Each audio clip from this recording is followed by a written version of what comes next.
The late afternoon sun gilded the dry fields of rural Kansas as Richard Hall stepped out of his sports car, adjusted his sunglasses, and observed the crooked silhouette of the old property rising in the distance. It was an old house, forgotten even by time, isolated among miles of empty lots and abandoned barns. For Richard, it was just another whim, another one of those impulses a multi-millionaire could afford when looking for a new project to flaunt on social media, buying a ruin and transforming it into something Instagrammable. Dust rose around the wheels of the luxury car as he drove toward the broken gate. The wood was so worn it looked like it would crumble at the first touch. Richard kicked a fallen piece, chuckled to himself and muttered, "This will make a great video." He already envisioned the meticulously edited shots, him arriving by car, looking at the house with calculated disdain, announcing to the public that he would transform that utter decay into a modern palace. His followers loved that sort of thing. Extreme renovation, architectural challenge, exotic choices, and Richard loved being adored by them. But it wasn't the house that mattered to him, it was the show. A few meters away, sitting on a twisted tree trunk, a boy watched Richardson intently. He was no more than 14 years old, with dark, disheveled hair and worn clothes that betrayed a life that didn't match the gleam of the car's metallic body at all. He held a paper bag in one hand and a water bottle in the other, as if he were used to waiting for someone in that place. Richard only noticed the boy's presence when he was already very close to the balcony, almost falling. "Hey!" called the boy, standing up. "Are you the man who wants to buy this house?" Richard raised an eyebrow, assessing the boy from head to toe. He didn't like interruptions, much less unknown children appearing out of nowhere. "Yes, I am. Is there a problem?" he replied in the arrogant tone he used without realizing it. The boy, however, did not back down. He took a few steps closer, looking at the house as one looks at an old, sick friend about to be taken away. "Are you really going to take her?" he asked with a seriousness that Richard found almost amusing. "Take it, kid, this house is going to be completely demolished." He laughed. "But it's worth it. I've been told the land is cheap. In fact, dirt cheap. I just need to confirm with the estate of the former owner." The boy clutched the bag to his chest. His silence puzzled Richard. It wasn't common for someone not to respond, not to react, not to try to please him, but he ignored it. He preferred to return to the main plan, making videos, gaining views, building yet another symbol of his own greatness. He stepped onto the balcony and the floor creaked dangerously. A plank came loose from under his foot and he nearly lost his balance. "This house is a real mess," he said, laughing again. From a distance, the boy watched expressionlessly. Richard pushed open the front door, which swung as if it were about to detach from its frame. The interior was damp, smelling of rotting wood, accumulated dust, and something else he couldn't identify, something that seemed too old to be mere oblivion. Peeling walls revealed layers of paint from different decades, as if each resident had tried unsuccessfully to cover up the previous history. He took a few steps around the room, imagining where the new staircase would go, the remodeled hall, the LED panels, the modern flooring. His mind was already transforming decay into opportunity. But something caught his eye. A picture frame on the floor toppled over amidst the rubble. He picked it up and blew away the dust. There was a photo of a tired-looking woman holding a baby in her lap. Nothing out of the ordinary, but her gaze seemed to follow Richard, as if disapproving of whatever he was thinking. Richard frowned and put the portrait back on the floor. "A sad story, probably," he murmured. "But that doesn't matter now." When he went back outside, he found the boy still there, standing as if he were waiting for something from him. "Okay, kid. Do you live around here?" Richard asked, more out of social custom than genuine interest. "Not very far," the boy replied. "I come here sometimes." Richard grinned cynically. "I imagine he'll come to play in the ruins. Children love that kind of adventure, but the boy didn't smile. He didn't even blink. His fixed gaze seemed to hide something bigger, something Richard couldn't interpret. Perhaps sadness, perhaps fear, perhaps a story no one had told him yet. "Sir," the boy began, "do you really want this house?" "Of course I want it." Richard opened his arms wide, as if presenting an award. "I have the money, I have the resources, I have the vision. Some say I'm crazy for buying things like this, but people love to watch." The boy took a deep breath and in a firm and unexpectedly mature tone said, "If that's the case, then give me that ruined house." Richard laughed loudly, a laugh full of sarcasm and disdain. "Give you the house? And why would I do that?" The boy squeezed the bag again and replied with a calmness that made the air seem heavier around them, "Because this house belongs to me." That statement was not a threat. It was not a plea.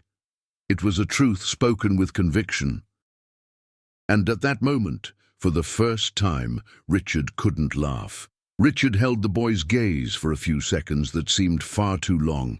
The warm wind swept past them, stirring up dust and rustling what remained of the torn curtains visible through the broken window. The house creaked in the distance, as if responding to the boy's statement. Richard pushed away the uneasy feeling that threatened to grow. "Is this house yours?" he repeated, with calculated disdain to regain control. "Kid, it's listed as abandoned property. I spent weeks looking for this information. You must be confused." The boy did not look away. "I'm not." There was a surprising firmness in those short words, and Richard, used to dealing with fierce businessmen, felt strangely pressured by this thin, silent teenager. He took a deep breath, trying to regain his usual composure. He was just a child. Nothing here should affect him, but something was affecting it. The boy moved closer, stopping a few steps from the porch. His shoes left faint marks in the dry earth, small footprints that seemed perfectly positioned, as if he knew every inch of that terrain. "My mother lived here," he said, in a tone that mixed nostalgia with something harder to identify. "Before everything changed." Richard observed the boy more closely. There was something in his eyes. Not a glint, not anger, but a strange depth, like someone carrying more memories than they should for their age. Even so, the millionaire wasn't willing to lose emotional ground to someone so young. "Look, kid," Richard began, using a more rational tone, typical of when he wanted to end awkward conversations. "I can listen to your story, but it doesn't change anything. I've already started the purchase process. That's how it works." The boy merely frowned slightly, as if Richard's logic were irrelevant. At that moment, the sky, which had been clear until then, seemed to gain scattered clouds. Kansas had that almost mystical characteristic of changing its weather without warning. A gust of wind stirred up dust and dead leaves. Richard ran his hand through his neatly styled hair and cursed. He didn't like it when anything messed up his look. Trying to shift his focus, he looked around, exploring more of the terrain. The field was vast, with traces of old plantations in the distance. The region, historically marked by family farms, bore the scars of the agricultural crisis that had devastated the Midwest decades earlier. Many properties were abandoned, and others, sold for ridiculously low prices, had become ghost towns scattered across miles of empty road. Richard had bought similar properties in Florida, California, and Texas, but none of them carried the kind of silence that this one did. Here the silence seemed full, as if it were guarding something. He returned to the house, touching the exterior wall, feeling the rough texture of the parched wood. Instead of just old, the structure seemed a witness. "You said your mother lived here," Richard repeated, turning back to the boy. "What was her name?" The boy squeezed the bag, his lips pressed together for a moment. "Emily," she finally replied. The name sounded all too familiar. Richard frowned and searched his memory. During his research on the property, He vaguely remembered seeing the name Emily Hargrove associated with the former residence. The woman had died 5 years ago, according to municipal records. There were no records of children, at least not in the systems he had consulted. Perhaps it was just a mistake in the documents, a common occurrence in rural areas. But something didn't make sense. The boy, noticing Richard's reaction, continued. She left everything to me, but I never cared about what I had here, until now. Richard suppressed a sarcastic comment. The idea of a boy that age inheriting a completely ruined property made no practical sense. But his conviction, it demanded verification. And Richard didn't like anything that escaped his control. "Okay," he said, taking a deep breath. "And where do you live? With whom? Why have you never appeared in the records?" The boy looked away for the first time, as if considering how far he could go with this conversation. "With people who did their best," he replied vaguely. "The house has always been here, waiting." Richard felt a slight pang of irritation. Enigmatic answers didn't suit his straightforward style. He preferred facts, data, contracts, numbers. The boy's language seemed to belong to another world, an ancient, rural, almost mythical world, where stories were passed down at the table and scars were harvested as part of life. But above all, the boy's presence awakened something new, an element of unpredictability that Richard detested. He walked to the side of the house, where an old barn stood leaning, held up by an architectural stubbornness. As he pushed the door, he heard a long, deep creak.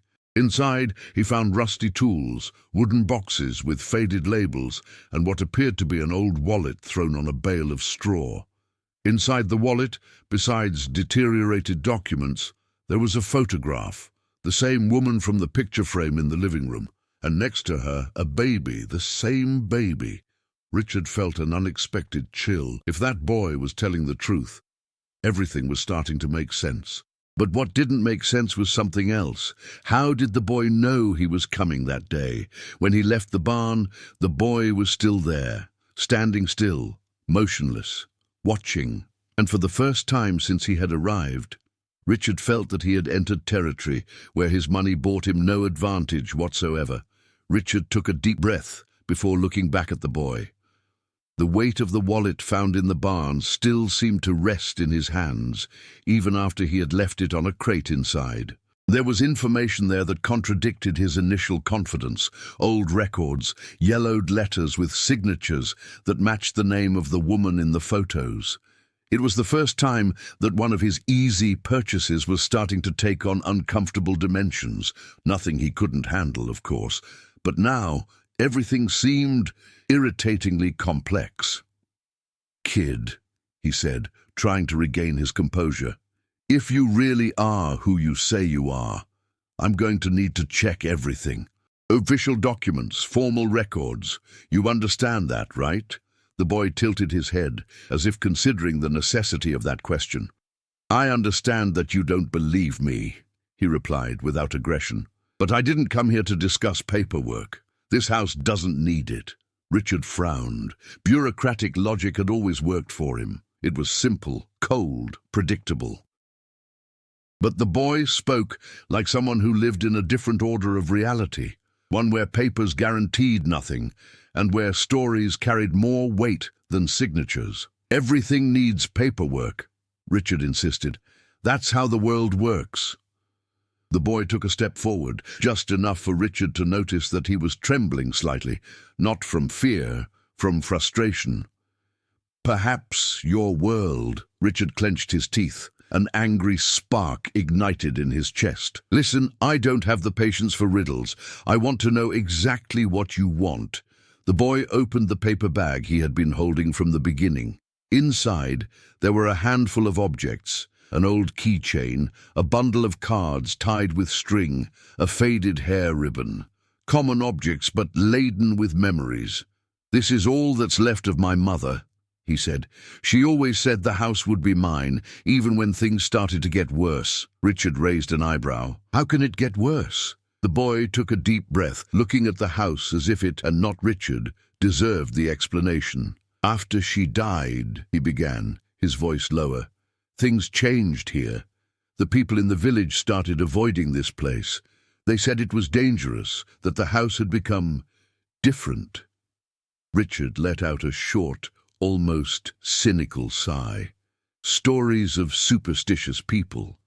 Houses look different when they're abandoned. That's obvious. "That's not what I'm talking about," the boy interrupted firmly. "She reacts." Richard was silent for a second, then let out an incredulous laugh. "Reacts? Kid, this is just a pile of rotten wood. It doesn't react to anything but the weather." But the boy showed no sign of joking. He pointed to the balcony behind Richard. "Then why didn't the ground give way when you went in there?" he asked. "It always gives way. Always." Richard turned automatically to look at the balcony. The floor seemed fragile, swollen with moisture and riddled with worms from decades of neglect. It really should have broken at the first step. But for some reason, it hadn't given way. Not completely. An uncomfortable feeling settled in his stomach again. "What a coincidence," he replied, trying to sound decisive. "No," said the boy. "She knows who comes in here.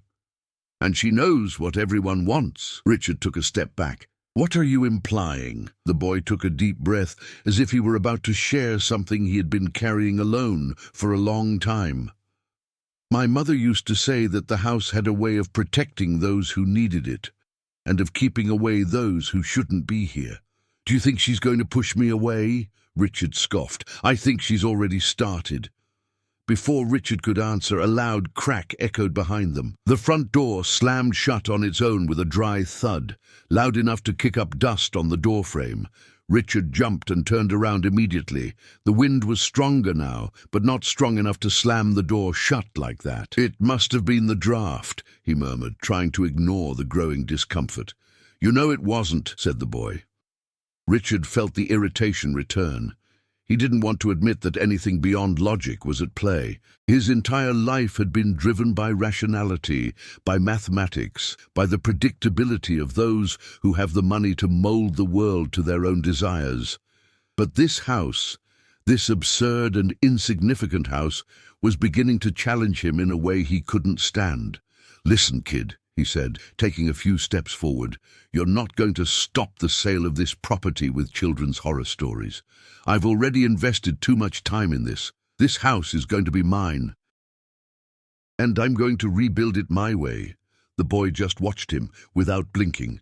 "You don't understand," he replied. "I'm not trying to stop you. I'm warning you."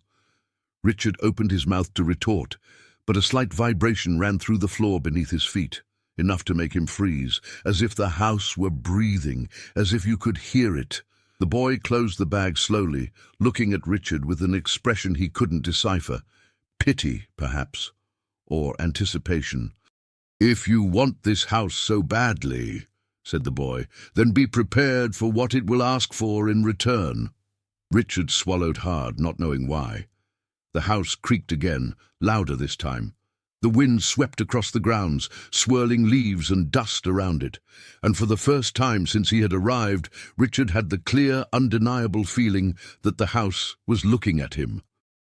Richard paced back and forth in front of the house, trying to regain the mental clarity that always guided him in complicated negotiations. But there, on that dry, silent ground, what bothered him wasn't a difficult contract or an indecisive investor. It was the mere presence of that boy, and the increasingly strong feeling that something was profoundly wrong. I needed facts, logic, something concrete to hold on to. He took his cell phone out of his pocket and tried to get a signal. Nothing. The bar remained empty, static, indifferent to his persistent attempts to connect. Kansas had its dead zones, yes, but it wasn't normal to be completely out of communication. He raised the device higher, turned sideways, took a few steps. Nothing. The boy continued watching. "You won't be able to call anyone from here," he said, with the nonchalance of someone observing the weather. "Nobody ever manages to." Richard rolled his eyes, but the discomfort was evident. He put his cell phone back in his pocket and turned to examine the property once more, trying to understand how something so cheap could carry so much weight. If it were a case of irregular inheritance, he would resolve it. If it were a forgotten legal process, he would untangle it. Nothing that time or money couldn't solve, but that wasn't what the boy was implying. He spoke as if the house were active, conscious. A ridiculous idea, and yet difficult to completely dismiss after the last few minutes. Richard decided to expand his personal investigation. He walked around the property, examining the details: the dry well behind the barn, covered by makeshift boards; the barbed wire fence, almost entirely down; the rusty weather vane that still spun despite the light wind. It was a collection of abandoned memories, fragments of lives left behind, and there emerged the most unexpected subplot, the story of the woman, Emily, who had lived there with the baby. Richard wasn't sentimental, but he was beginning to understand that the house wasn't just a set. It was a fragment of something that had been broken, and the boy carried all that weight as if it were his responsibility. When he returned to the front of the house, the boy was sitting on the same log as before, holding the stack of cards. He didn't seem to want to talk about them, but Richard needed answers. The tension was beginning to turn into impatience. "When your mother passed away," Richard said, choosing his words carefully, "did no one come to take care of you? Weren't there any relatives, neighbors?" The boy kept his eyes on the ground. There were people here, but nobody wanted to stay near here. After what happened, Richard felt the irritation rising again. After what?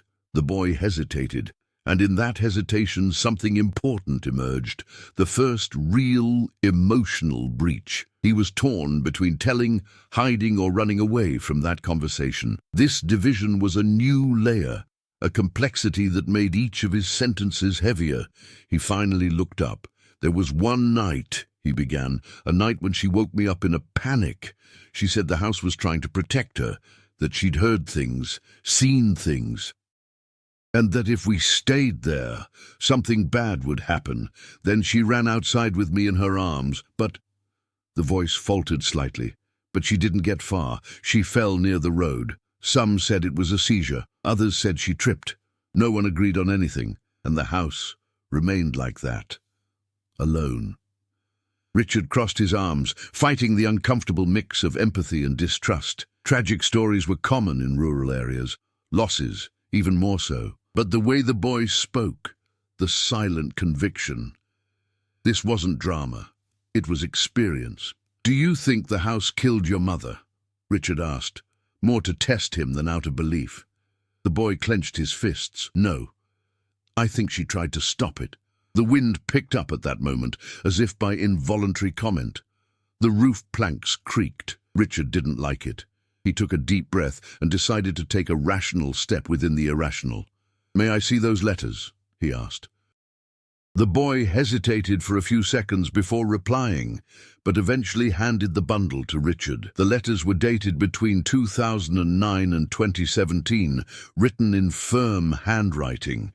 Many spoke of financial difficulties, bad harvests, threats of eviction, but there was a gradual, almost imperceptible shift when Emily mentioned the house. Vague comments at first, then hesitant, and finally, phrases that seemed laden with fear. "The house is different now. I hear footsteps in the empty room. I don't want him to grow up here. There's something I don't understand." Richard felt a shiver run down his spine. It wasn't superstition. It was the clarity of realizing that this story had too many layers. Emily's life, her death, the abandonment of the property. Nothing there was simple.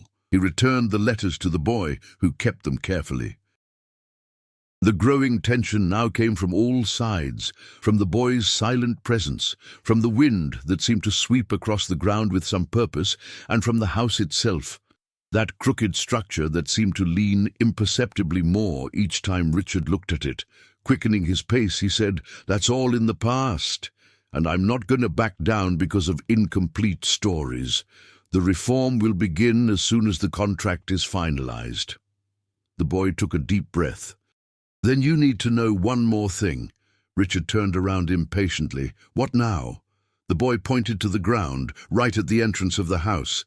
The house never accepted another owner. Everyone who tried left. Richard waited for some kind of reply, but the boy just kept looking at him, as if gauging his reaction.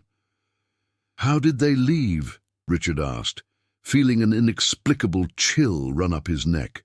The boy replied without looking away, "In every way possible. I show in detail the night Emily died, as a narrative flashback told by the boy, deepening the mystery." The boy took a deep breath, as if gathering courage to cross an invisible door. Richard realized that this story, this night, was a silent burden he had carried forever, and that telling it wasn't simple nor natural. It was necessary. The boy looked at the house, then at the empty field around it, as if the past were scattered there, mixed with the parched earth. "My mother," he began, in a low tone, almost a whisper. "She wasn't crazy. Everyone thinks she was. Everyone prefers to think that, but she wasn't." Richard remained silent, giving her space. "She started changing months before the end. At first, it was small things. She said she would wake up in the middle of the night because someone was walking in the hallway. I thought it was the wind. Wood does creak, especially in winter. She knew that. But she said it wasn't wood. It was rhythm. Footsteps, like mine when I was younger and would run away from my crib to go to her room." He closed his eyes for a moment, as if the memory were both painful and necessary. Then came the voices. At first, they were low. Sometimes she would wake me up and say, "Did you hear that? I never heard anything, or at least, I thought I didn't hear anything." Richard nodded slightly, despite the growing discomfort in the back of his neck. "And then," the boy continued, "the worst part came. It wasn't footsteps anymore. It wasn't voices anymore. It was the feeling that the house was changing, that it didn't want us to stay inside." Richard couldn't help but show a look of skepticism. "What do you mean by didn't want to?" The boy looked up at him, his eyes fixed on him. "It started with doors slamming shut on their own. Then the kitchen would wake up with all the chairs knocked over. Objects would move around. Little things. The radio would turn on in the middle of the night. The tap would turn on. We'd close the windows, and the next day they'd be open again. And then she started to think the house wanted to kick us out. But not because we were bad, because it was trying to warn us." Richard crossed his arms, but did not interrupt.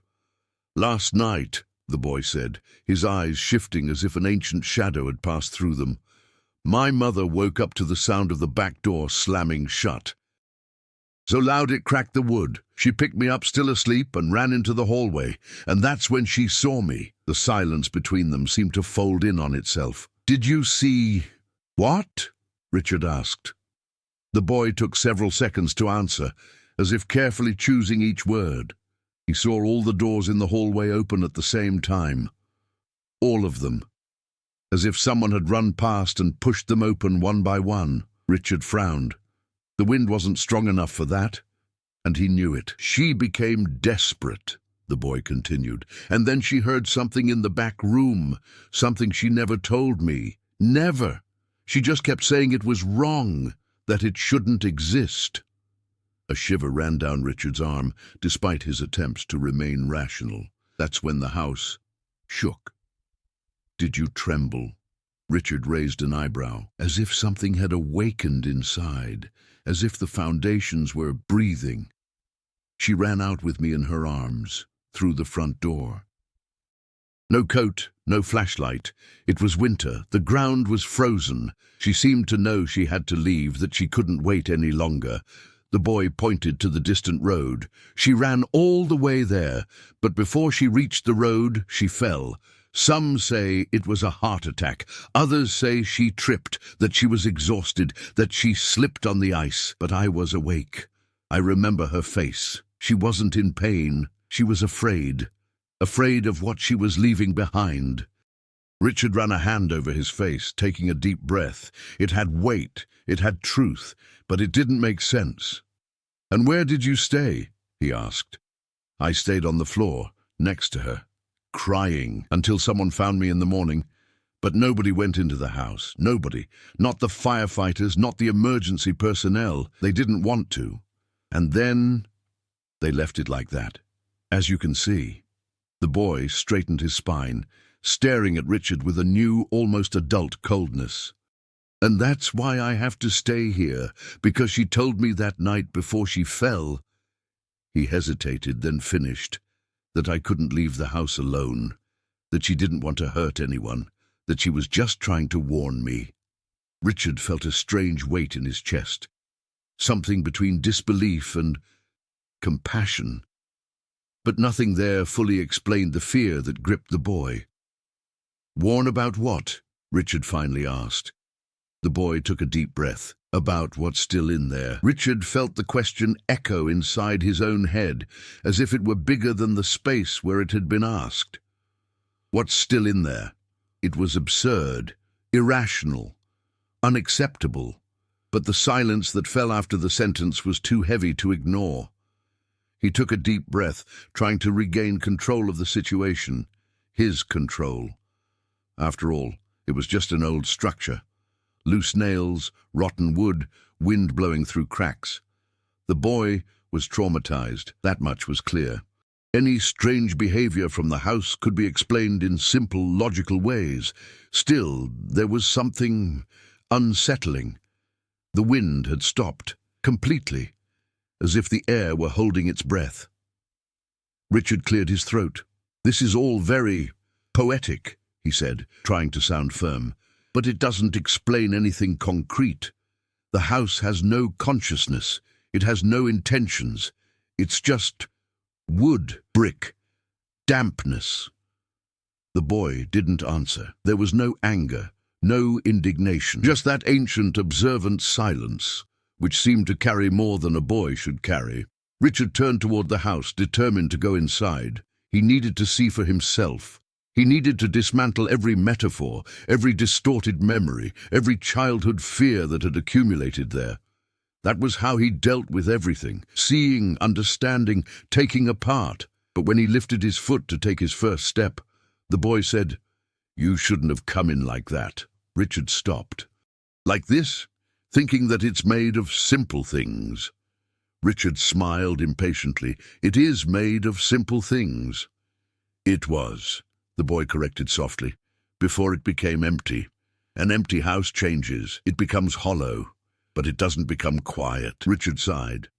"Look, kid, that's enough with the scary phrases. They're not meant to scare people," he said. "They're meant to warn them." But Richard didn't hear it, not because he didn't want to, but because something had caught his attention. A sound, low, this is it, dragged. It came from inside the house. He turned around abruptly. The structure looked the same, leaning, worn, with shadows cast by holes in the roof. But there was a sound, almost imperceptible, but present, like wood giving way under weight, but at a specific pace, measured, like steps. Richard stood motionless. The boy remained where he was, simply watching. "Did you hear?" the boy asked without changing his tone. "It must be the wind," said Richard. "The wind stopped 2 minutes ago." Richard noticed this as well. The stillness was profound, heavy. The sound came back, rang, rang. It seemed closer. Richard approached the balcony with slow steps. That kind of curiosity born from discomfort, that need to disprove one's own fear. The door was ajar, held up by a crooked hinge that seemed suspended out of sheer stubbornness. Inside, darkness, and that old smell of damp wood, accumulated dust, and something he couldn't identify. He spoke to fill the silence. "Old houses make noise. Wood moves. It's normal." The boy replied without raising his voice, "Not when someone is standing still inside it." Richard narrowed his eyes. "Are you saying there's someone there? Not anyone alive?" The air got colder, much colder. Richard felt a shiver run up his arm, but he pushed the sensation away. He was practical. He was logical. He was a man accustomed to ignoring superstitions, especially when they involved money. And then something happened. In the darkest part of the house, in a spot where the light didn't reach, Richard heard a dry thud, like something falling, or someone. He turned to the boy. "Did you leave anything in there? A toy? A box? Anything?" "No," the boy replied. "I never go in." Richard swallowed hard, unwilling to admit to himself the growing unease. The sound came again. This time clearer. Something grazed the ground. It dragged, slowly. Richard clenched his fists, trying to rationalize. Rats. It could be rats, or a larger animal. Raccoons invade old houses all the time. An animal could drag something. It could. But then he heard a breath. Low, irregular, brief, as if someone were exhaling heavily just a few feet away from him. He took a step back without realizing it.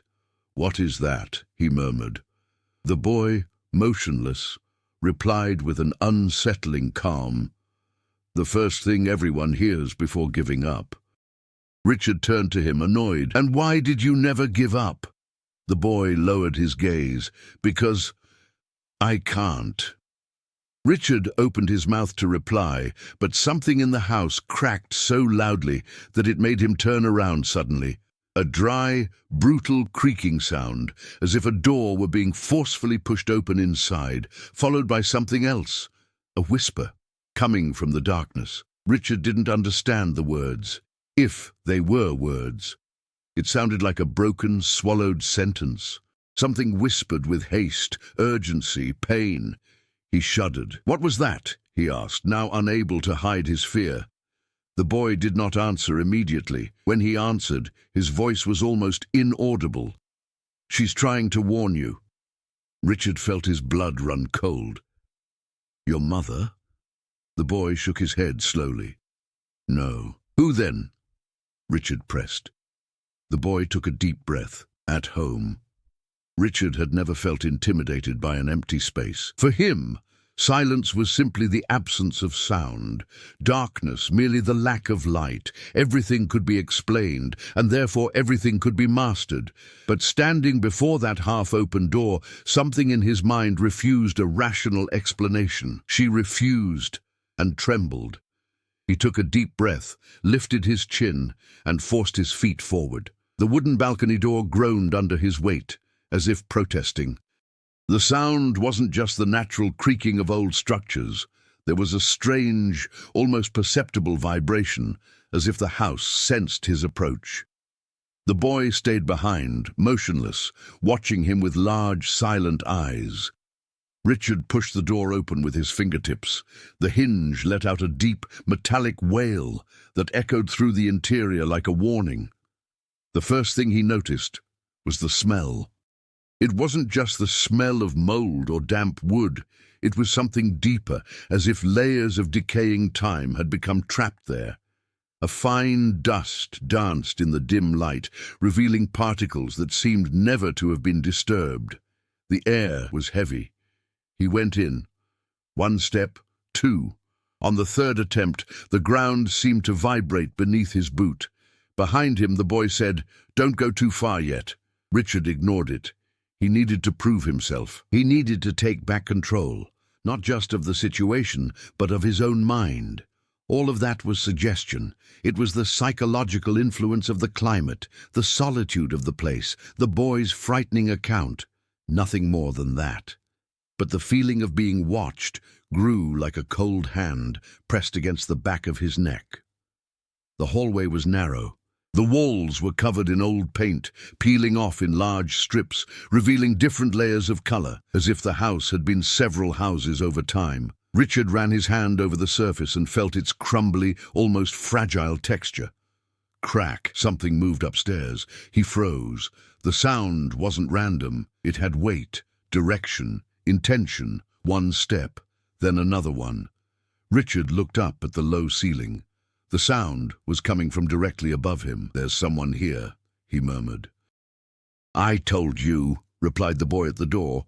Richard turned around, annoyed. "That proves nothing. They could be animals." The boy didn't argue. He just watched him with that quiet look that always seemed to know more than he said. Richard continued moving forward. The main room opened before him. The windows were broken, but almost no light entered, as if the sun avoided that place. In the center, there was an overturned chair. Next to her, old boxes were stacked haphazardly. And further on, a corridor that led to the stairs. Richard sensed something strange. The house seemed bigger on the inside, as if it were expanding around him, not physically, but in the feeling. He approached the stairs. The lowest step was broken, and the following one seemed unstable, but the sound of footsteps upstairs continued, spaced out, rhythmic, slow. Step. Silence. Step. As if something or someone were walking in circles, waiting. Richard placed his foot on the entire first step and tested the weight. The wood groaned but held. Behind him the boy said, "There's no need to go upstairs yet." "Why?" Richard asked without turning around. "Because she gets off whenever she wants." Richard let out a short, nervous laugh, yet another attempt to break the tense atmosphere. Who at home? Before Richard could answer, something happened. From the top of the stairs came a dry sound, like a small object rolling. Then something hit the handrail and bounced down the top step until it stopped just inches from Richard's foot. He looked. It was a shirt button, old, yellowish, with a strand of blue fabric still stuck to the hole. Richard bent down to pick it up, but as he reached out, the floor beneath the button vibrated. It vibrated as if someone had stepped right next to it. Richard jumped up with a start, his heart racing. "What did you leave here?" he asked the boy, holding the button between his fingers. "Nothing," the boy replied. "Does this belong to anyone?" Richard insisted. The boy lowered his gaze. "Not mine. So whose?" The boy hesitated for a moment. Then he replied, "From the person who tried to enter the upstairs area." Richard remained silent. The button felt heavier than it actually was, as if carrying something. A whisper echoed in the distance inside the house, low, short, too quick for Richard to understand, but clearly human. He turned quickly towards the stairs. Nothing, just shadows. But the air was alive. A subtle, almost imperceptible change took shape around him, as if the house had sensed that he had crossed an invisible boundary. And then, at the top of the stairs, something produced a dry, crackling sound. Not wood, no wind, not an animal. The sound of fingers tapping on wood. 1, 2, 3 times, as if someone were announcing that they knew he was there. Richard took a step back. The boy, standing in the doorway, said, "Now you understand." Richard did not reply. "I couldn't." The house was breathing. Richard closed his eyes for a moment, trying to organize the growing chaos within his mind. The feeling of being watched, evaluated, almost anticipated, was so strong it felt like it had physical weight. The house remained silent after the rhythmic knocks at the top of the stairs, but the silence now carried a different texture. It wasn't empty. He was attentive. Richard took a step back, approaching the exit door, but did not cross the threshold. He was torn between the logical impulse to leave immediately and the almost arrogant need to prove to himself that nothing there had power over him. The boy remained standing in the doorway, motionless, as if he didn't dare go in more than a few centimeters. "The house is reacting," Richard murmured, still looking at the top of the stairs. "She reacts to everything," the boy replied. "She just doesn't react the same way to everyone." Richard finally turned to the boy. "And how does she react towards me?" The boy looked away, with a look somewhere between pity and caution. "She's deciding." The answer filled his chest with involuntary irritation. Deciding, as if it had a will of its own. It was absurd, irrational, childish. But then, why was the skin on her arms covered in goosebumps, as if a cold current was circulating in the air? Richard needed to regain control. The house was old, Everything could be explained. The footsteps upstairs were like animals. The button was forgotten trash. The vibration in the ground indicated an unstable structure. That is, of course, if he could believe his own narrative. He approached the stacked boxes in the corner of the room, ignoring the boy calling his name behind him. He needed to understand the place practically, look for clues, see objects, touch things. That was how he regained his footing. The boxes were covered in a thick layer of dust. He ran his hand over them and lifted a cloud that rose slowly, dispersing in the dense air. When she put more force into moving one of them, something crumbled beneath her fingers, an old, fragile piece of paper that broke like dried husk. Part of him was annoyed. Old documents could have value, but something caught his attention. In the corner of one of the boxes, there was a mark, like fingerprints in the dust, 5 parallel lines, too deep to be from recent dust, as if someone had placed their hand there. A long time ago, or not so long ago, Richard touched the mark, free. Much colder than the surrounding air. Behind him, the boy said, "Don't touch that." "Why?" Richard asked, without taking his eyes off the mark. "Because it's hers." "From your mother?" The boy shook his head. "No, from the house." Richard pressed his lips together, tired of that ever-present answer. At home. But before he could argue, something moved quickly in the adjacent corridor, causing him to turn around with a sudden start. It was quick, a shadow, a figure, a movement of light. He couldn't tell. He only saw something pass by, as if someone had hidden behind the wall in the exact fraction of a second he looked. The boy saw it too. "She's getting impatient," he said quietly. Richard approached the hallway. The darkness seemed to recede and at the same time invite him in. A strange contrast, as if the house were opening up space for him to go deeper. And then he heard something, subtle, almost inaudible, but clearly real. Footsteps running, small, light, like a child running away inside the house. Richard froze. It wasn't as heavy as the sound before. It was fast, low, short, scared, running. He took an instinctive step toward the hallway, but the boy stretched out his arm, preventing him from advancing. "Don't go," said the boy. Richard stared at him. "Someone is inside." The boy took a deep breath. "She does that when she wants you to take a different path." Richard frowned. "Another way? The house shows you things, but never the things you think you're seeing?" The footsteps stopped. Silence returned. A thick silence, full of attention. Richard felt his stomach tighten. The boy, noticing a change in his expression, took a step back, as if preparing to run if necessary. "What happened?" he asked. Richard did not respond immediately. At the end of the corridor, on the wall where the shadow had moved, something had changed. A door. A door that wasn't there before. But it wasn't new. It was old, in the same style as the others, as if it had always been part of the house. Richard approached slowly.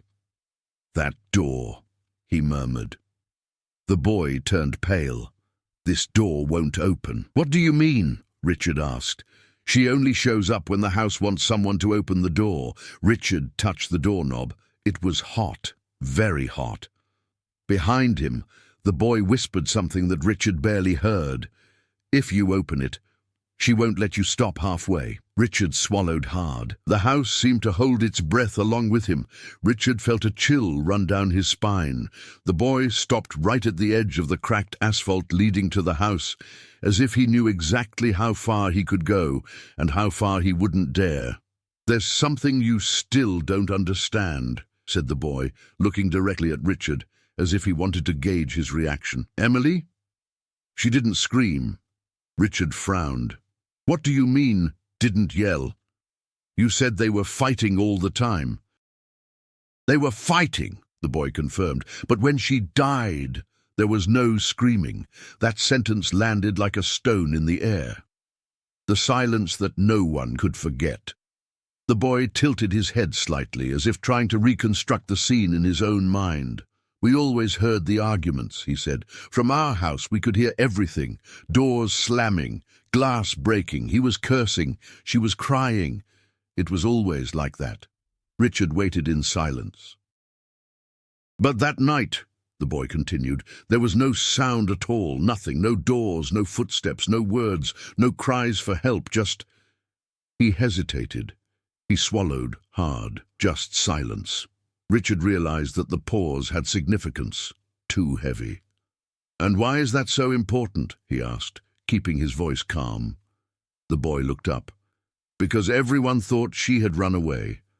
But she never stayed silent when she was angry. Never." A gust of wind passed between them, raising dry dust from the ground. Richard felt a silly, childish shiver run down his spine, and he annoyed himself about it. The last time they saw Emily alive. "My mother said she heard her leaving the house that afternoon," the boy continued, now speaking more quietly. "He said Emily seemed tired, like I'd given up on something, not sad, not angry, just empty." Richard leaned forward. That didn't match what he had read in the police reports. "And at night?" Richard asked. "Did you see anything?" The boy clenched his fist, gripping the edge of his own sweatshirt tightly. "I heard his car arriving late," the boy said. "Mr. Joshua, he came back too fast, like he was in a hurry. But I didn't hear them arguing. I didn't hear anything, not footsteps, not doors, just..." He stopped again. Richard waited, patient but alert. "Just a dry noise." "Noise?" Richard repeated. "What exactly?" The boy looked up with a strange expression, as if confessing something he had spent years trying to forget. "Like something hitting the ground. I remember that. Because it made me sit on the bed. It made me freeze, holding my breath." Richard imagined the sound, heavy, quickly, final. A senseless chill ran through his chest. "So?" he asked. The boy took a deep breath. Nothing. No further steps. No movement. The house fell silent. And the light in the room went out by itself a few minutes later. Richard sensed that something was wrong with the way that account was constructed. "Did she turn it off by herself?" he insisted. "Uh-huh," the boy replied, giving a small nod. "It's as if someone turned it off, but without the sound of a switch being flipped." That phrase, that sentence was too strange. Richard felt his jaw muscles clench and the body. "And nobody found anything at the time?" Richard asked. The boy pressed his lips together. For a moment he seemed younger and more frightened. "They searched for weeks," he said. "They used dogs, drones, volunteers, everyone in the city. But nobody found Emily. Nobody." Richard crossed his arms, lost in thought. "And you think she is dead?" the boy added. "I think so. And I think she never left here." Richard raised an eyebrow. "That's just a guess, kid." The boy stared at the house, that immense still shadow, and replied without looking away. "You might think it's just speculation. But I know one thing." He took a deep breath. "Mr. Joshua left the house once that night, but he came back twice. And Emily? None came out." Richard froze. That was new. Very new. "What do you mean, twice?" he asked slowly. The boy finally looked at him, and for the first time, there was real fear on his face. "Because the second time the car came back, he wasn't alone in the front seat. Silence. Richard's heart pounded in a painful way. "Who was with him?" he asked, his voice lower than he intended. The boy blinked slowly, as if he knew he was saying something forbidden. "I don't know. I couldn't see the face." And then he added, "But I saw that it wasn't moving." Richard's breath hitched for a second. Something in the air has changed. Something in the house itself seemed to tremble in the wind. Richard, for the first time since arriving in that miserable neighborhood, felt his own pulse truly quicken. The boy had stopped talking, but he seemed to still be continuing the sentence in his own head, as if he were carefully choosing what he could or could not say. Richard took a deep breath, trying to regain control. "Are you sure you saw someone in the car?" he asked, trying to keep his tone neutral. The boy nodded without hesitation. "I saw the silhouette in the passenger seat," he said. "The person was lying on their side as if they were sleeping or passed out." Richard waited for the boy to continue. He didn't continue. "And then what?" he insisted. "Then?" the boy repeated, almost as if he found it strange that there was still an after. "Then he parked, went inside with that person, and never came out again." Richard's eyes widened slightly. "Did you see him carrying someone?" "I saw him pull," the boy replied, without the slightest tremor in his voice. That phrase hit me like a hammer, a memory locked away for 10 years. Richard took a step closer, and the boy automatically stepped back, maintaining the safe distance he had been respecting from the beginning. It wasn't fear of Richard. It was fear of home, and Richard realized. "Listen," he said, trying to soften his tone. "If you really saw someone being pulled inside, that should be in the police records. None of that came up during the investigation." "Because I didn't tell you," the boy said just like that. Richard blinked. "You didn't tell me. Why?" The boy looked down at the ground and kicked an imaginary rock with the tip of his shoe. It was a childish gesture that didn't match the gravity of the story, and perhaps that's why it seemed so real. "Because I was very young," he said. "My mother used to say that children imagine things. And because..." He hesitated, swallowing hard, "because the next day he was out there, standing in front of our house." Richard frowned. "Who?" the boy replied without raising his head. "Mr. Joshua." Richard felt the atmosphere grow heavier, as if the entire air had thickened. The look the boy never forgot. "What was he doing?" Richard asked. The boy looked up, and there was a restless glint there, a memory that never settled. "Nothing, just looking out our window, that morning, with his hands in his pockets and a smile that wasn't a smile." Richard stood motionless. "My mother told me to run to my room and stay there," the boy said. "She locked the door, and he never let me play outside alone again." Richard began to put the pieces together in his mind. The troubled marriage, the missing wife, the absence of any signs of escape, the husband returning home twice, the dry noise, the silhouette in the car. And now this, the widower appearing in front of the house of the only witness who could have seen too much. Things were getting ugly, very ugly, and then the boy said the phrase that wouldn't leave his head.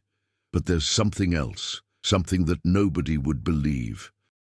Richard took a deep breath. "He can talk." The boy stared at the house. "On the third night after she disappeared," he said in a lower voice, "someone turned on the light in her room." Richard turned immediately toward the ruined house. "Impossible," he said. "The police cut the power on the first day." The boy shook his head. "Yeah. So that's what made everything even worse." Richard remained completely still. He waited for the explanation, and she came, gentle, purposeful, devastating, because it wasn't just the light. "What else?" Richard asked, his mouth suddenly dry. "The shadow on the window," said the boy. "I saw it, very clearly, as if someone was standing there, looking outside." The silence that followed was so dense it seemed almost material. Richard tried to catch his breath. "Are you saying you saw someone inside the house after the disappearance?" The boy replied with the serenity of someone who knows exactly what he saw, even though no one ever believed him. "Not a person, Emily." Richard was speechless. "But," the boy added almost in a whisper, "the police were inside at that exact moment." Richard felt his stomach drop. "And they saw nothing," the boy concluded, looking at him, "because whoever was at that window wasn't on the inside. Yes, on the wrong side of the glass." Richard swallowed hard. The wind blew strongly, raising dust and causing one of the loose wooden panels to bang against the wall of the house. The sound echoed like a warning. For a second, Richard felt something very much like fear. The silence after the boy's last sentence seemed almost alive, as if it had lingered in mid-air and refused to leave. Richard blinked a few times, trying to reorganize the logic in his mind, but the phrase echoed like a broken bell. On the wrong side of the glass. It didn't make sense. None of that made sense. But the boy didn't seem to be joking, exaggerating, or trying to scare him. The words carried a weight that only exists when someone repeats a trauma, not a story. Richard took a deep breath and looked at the dilapidated facade of the house. "What exactly do you mean by that?" he asked, without taking his eyes off the property. The boy replied immediately that Emily wasn't in the position a person should be in if she were within from the room. The shadow was too close, outside the glass, as if it were leaning against him from the outside. Richard frowned. "That's impossible. The second-floor window is almost 4 meters off the ground." The boy raised an eyebrow as if to say, "That's right. Yes. And yet, she was there." Richard opened his mouth to retort, but realized he had nothing to say. The street that knew too much. An old car slowly drove down the street, kicking up dust and interrupting the moment. The driver, a gentleman with a white beard and a plaid shirt, glanced quickly at Richard and the boy. Richard nodded politely. The man looked away as quickly as he could, almost like someone who doesn't want to get involved. "Does he know too?" Richard asked. The boy gave a half-smile without humor. "Everyone knows, but nobody talks about it." Richard stared at him, intrigued. "Why?" "Because here the things we see," the boy pursed his lips, "are not things we like to admit." Richard felt a shiver run down the back of his neck, but he kept a neutral expression. A detail that was not included in any report. "Tell me something," Richard said, adjusting his glasses. "That shadow. How could you be sure it was Emily? From a distance, in the dark, any silhouette?" The boy shook his head even before Richard finished. "I knew it was her." "How?" The boy took a deep breath, as if he were about to confess something he had never told anyone, not even his mother. "Because," he said slowly, "she wore a light blue robe every night, with some embroidered flowers, very eye-catching." Richard blinked. "And did you see the robe?" The boy nodded. "We. And there's no way to confuse them." The light made the fabric look kind of matte, as if it weren't truly illuminated. Richard felt the skin on his arms involuntarily crawl. He mentally noted, "The robe does not appear on the list of belongings declared in the investigation. It was not among the items collected. He was not registered as missing. It hadn't been catalogued. It was as if it had never existed." But the boy was certain, and it wasn't just what he saw. It was what he heard. "And that night," the boy continued, "I heard something else." Richard turned around quickly. "What did you hear?" The boy swallowed hard. "The street dogs. Barking." "No," he said, crying. "Everyone. At the same time. 8 of them." Richard felt the cold air enter his chest. That street had a pattern. Nobody wanted to look at the house. Nobody wanted to talk about the house. Nobody wanted to remember the house. But the animals. Animals never lie. Never. The question that changed the course of the interview. Richard ran his hand over his face, massaging his nose. Everything was spiraling out of control. I needed to get back to rationality, logically. "All right," he said. "You saw the shadow, you saw the robe, you heard the dogs. But that doesn't explain why you said that Mr. Joshua..." The boy finished without hesitation. "I wasn't alone in the house that night." "I know." Richard stared at him. "Then explain." The boy pointed to the second-floor window, the same one he had described, "because that night, before I saw the shadow, I heard something else." Richard felt his whole body stiffen. "What?" The boy took a deep breath. "Steps, very slow, but..." He hesitated. "But they were the footsteps of 2 people, and the other one was dragging something." Richard stood completely still. "It was dragging what?" The boy took a while to answer. A long, arduous time. When she finally spoke, her voice was so low that Richard almost missed it. As if it were a leg. Richard felt his stomach churn. The boy continued, "And that was before the dry thud, before the lights go out, first of all." Silence. Richard stared at the house, and for the first time since the beginning of that investigation, he felt that perhaps he had made a huge mistake by coming alone. Richard analyzed every detail the boy described, trying to weave logic where there were only shadows. But something was wrong, very wrong. The boy spoke with too much precision. No one remembered watching a night from the window of a distant house in that way. No one described sounds dragging one leg with such certainty. Gradually, Richard realized that these weren't just memories. They were intimate fragments that belonged to someone who was involved, someone who it was too close. He turned slowly towards the boy. "You said you were in the house next door, right?" Richard asked, trying to keep his voice steady. The boy confirmed, looking at the ground. "But how did you hear the footsteps inside with such detail? How did you hear the dragging? How did you see the robe? How did you know the exact height of the shadow?" The boy did not answer. Richard continued. "And the police?" He took a deep breath. "The police said that nobody saw anything, that nobody reported anything, that nobody, even I, was awake at that time." The boy slowly raised his gaze, and at that moment, Richard realized. The eyes were not those of someone who had witnessed horror, but from someone who lived inside it. "I wasn't outside," the boy finally said. The voice came out low, simple, as if it were the most natural thing in the world. Richard felt his heart freeze. "Like this?" The boy swallowed hard, but his expression didn't waver. "I was inside the house. He hesitated for a second, but the truth came out whole, heavy. "I saw everything from the hallway." The air became trapped in Richard's chest. "You were inside? Why?" "Because I followed Emily," the boy replied. "She was my friend, the only one who talked to me. And that night, she went out alone. I went after her." Richard felt his mind racing, trying to make sense of everything. The boy continued, in a whisper that seemed not to belong to a child.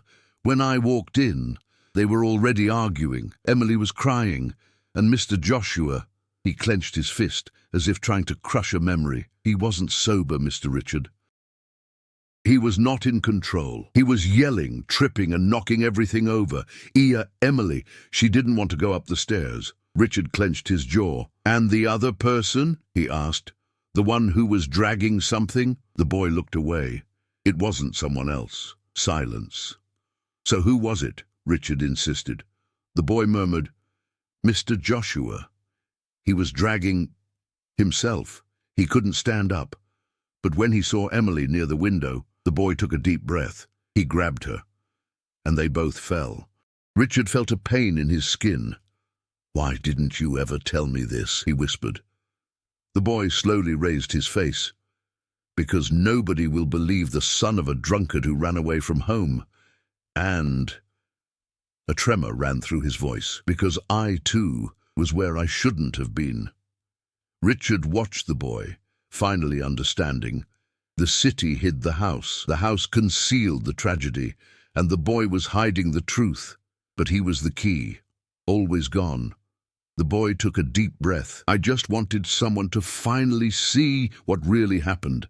And now, you see." A few days later, the house remained silent, just as before.